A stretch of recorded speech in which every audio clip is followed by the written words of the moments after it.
जी सलाम अलैकुम। हाँ जी जनाब, ए जनाब मेरी और लाखी मादी लाखी सलेटी, ए लाखे सलेटे दोए नार ने, लाखे ने, ठीक हो गया।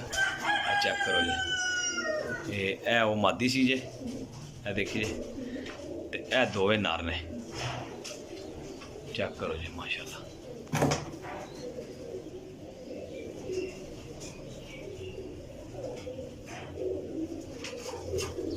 माशाल्लाह जी, ये भी छड़ दो जी। एक और आई है लाखी सलेटी है, चेक करो जी। लो जनाब छो, दो मादियाँ दो नार, ए जे दो मादियाँ दो नार ते दोवे लाखे, दो लाखे जोड़े ने जी। चेक करो जी माशाल्लाह। अब सेंटर दोवे मादियाँ खड़ियां ने, बाहर वाली साइड ते दोवे नार खड़े ने।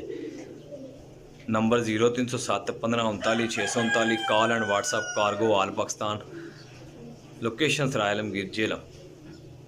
लो हाँ जनाब, रहील 5 दो इजाज़त, इंशाअल्लाह नेक्स्ट वीडियो लैके हाजिर होंगे जी। अल्लाह हाफिज़।